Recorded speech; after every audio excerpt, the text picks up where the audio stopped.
Hi, I'm here with you today to talk about a common difficulty all of us homeowners face. You want to do crown molding and it's the most complicated process you've ever seen, where you have to measure and you're trimming and trimming again and sneaking up on trying to get your joints to look right. It's so complicated.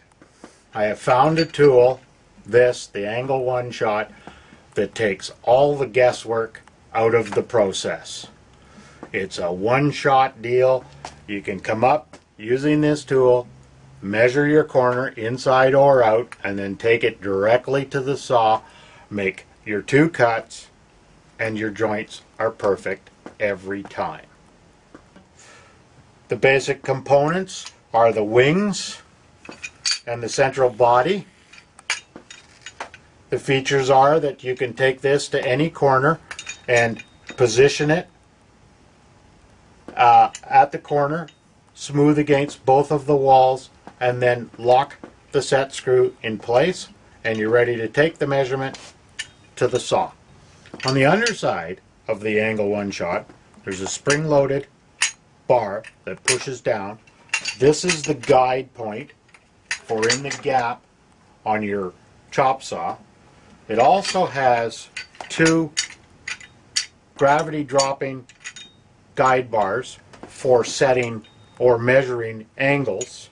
You can use these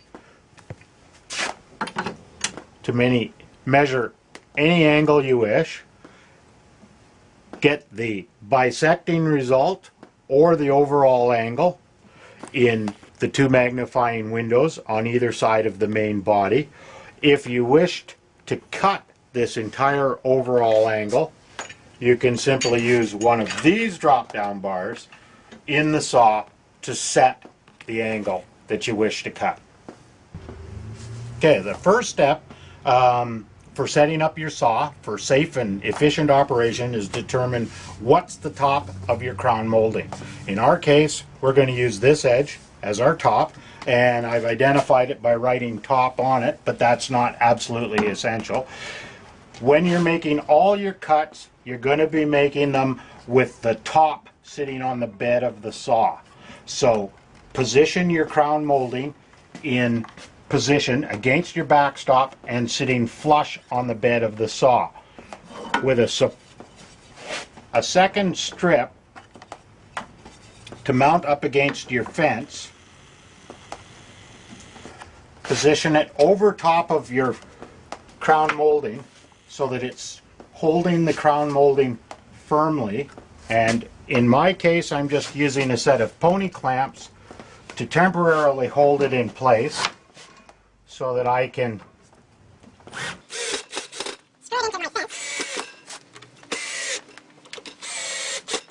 and parallel to where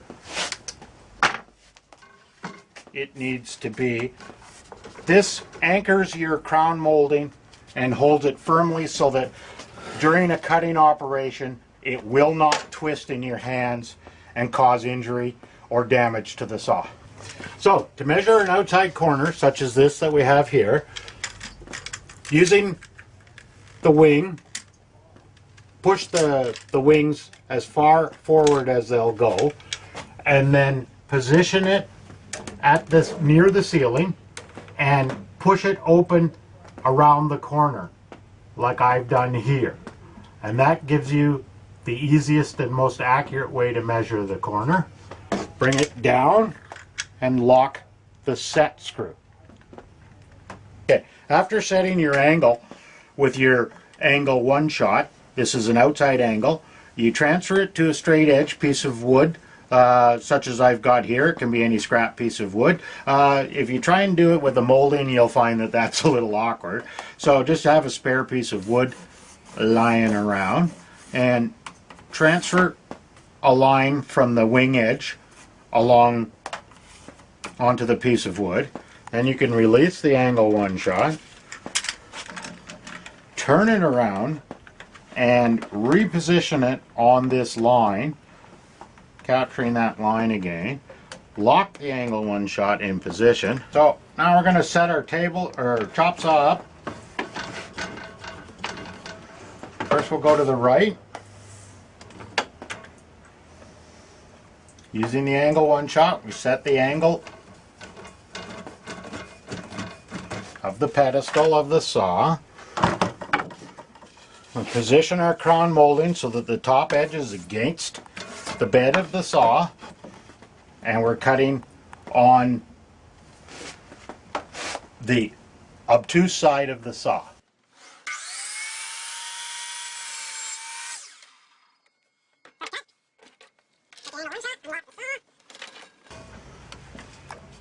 We're setting up for the opposite cut.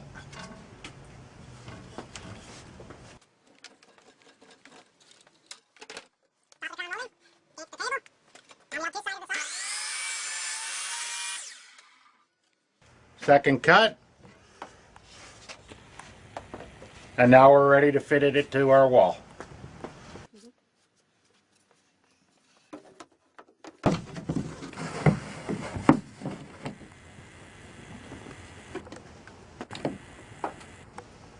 And there you have it. No measuring required. Okay, getting ready to do an inside corner with the angle one shot.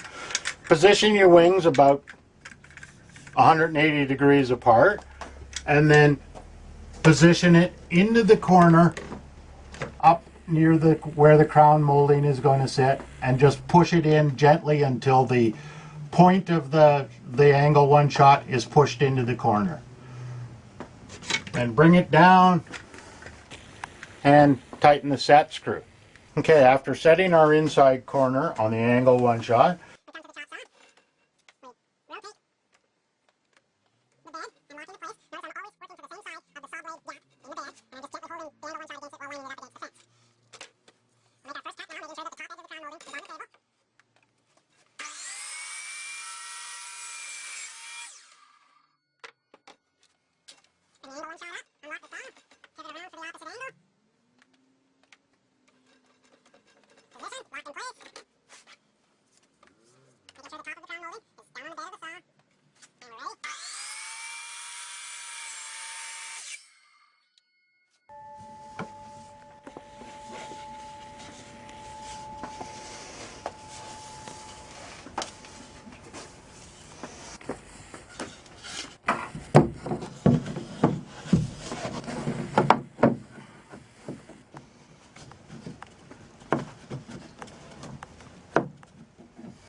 and there you have it. In addition to the angle one shot making crown molding, baseboard molding, wainscoting, and others angle cuts, very simple and easy to do.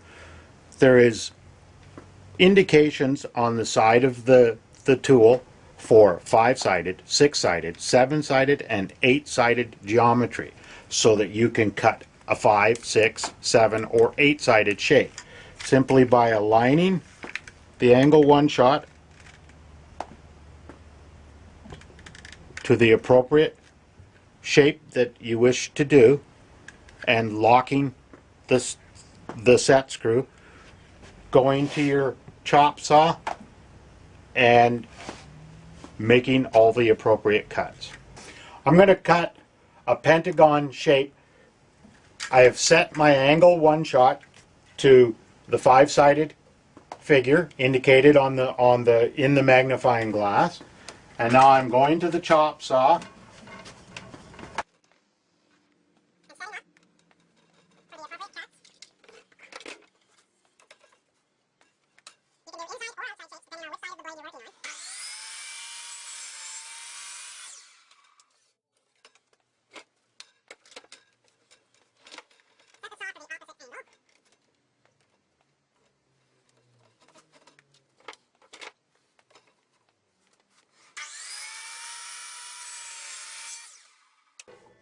I'm proceeding along, cutting the other 4 pieces.